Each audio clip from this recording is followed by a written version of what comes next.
Hello అండి. నా పేరు రమ్య క్రిష్. నేను ఒక హౌస్ వైఫ్‌ని తెలంగాణ నుంచి. నేను స్కార్విలో జాయిన్ అవ్వకముందు 8 ఇయర్స్ రీటైల్ ఎగ్జిక్యూటివ్‌గా వర్క్ చేశాను. ఆఫ్టర్ ప్రెగ్నెన్సీ నేను జాబ్ మానేసి ఇంట్లో ఉండడం వల్ల ఏదైనా ఒక వర్క్ ఫ్రమ్ హోమ్ చేయాలి అని చెప్పేసి చాలా వాటిట్లో ఎంతో అమౌంట్ పెట్టి జాయిన్ అయ్యి మనీ లాస్ అయ్యాను. అదే టైంలో నాకు స్కార్వి ఒక వీడియో చూసి నేను స్కార్విలో ఎన్రోల్ అయ్యి ఆల్మోస్ట్ 5 మంత్స్ అవుతుంది. జాయిన్ అయిన వెంటనే నేను ఒక ఫ్రీలాన్సింగ్ ప్రాజెక్ట్ అయితే చేశానండి. ఒక సాఫ్ట్‌వేర్ ఇన్‌స్టిట్యూట్‌కి వాళ్ళకి పోస్టర్స్ క్రియేట్ చేశాను. అలాగే మెటా యాడ్స్ కూడా రన్ చేశాననమాట. కంటిన్యూగా 4 మంత్స్ నుంచి వాళ్ళు నా దగ్గరే చేయించుకుంటున్నారు. అండ్ ఇంకొక ఫ్రీలాన్సింగ్ ప్రాజెక్ట్ కూడా ఒక ఫినాన్స్ బ్యాంక్‌కి పోస్టర్స్ క్రియేట్ చేసి ఇవ్వడం జరిగింది. సో, ఇప్పుడు ఈ మధ్య కాలంలో నేను అఫిలియేట్ మార్కెటింగ్ మీద ఫోకస్ చేశాను. ఇప్పుడు పర్ మంత్ నేను 30,000 నుంచి 50,000 వరకు మనీ అయితే ఎర్న్ చేసుకుంటున్నాను.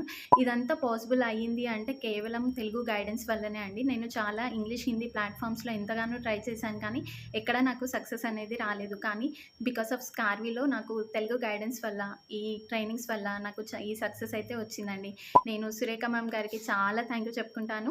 అండ్ అజయ్ సార్‌కి కూడా మీ ట్రైనింగ్స్ అయితే చాలా సూపర్‌గా ఉన్నాయండి. ఎంతోమంది హౌస్ వైఫ్స్‌కి మీరు ఆదర్శంగా నిలబడ్డారు. Thank you so much.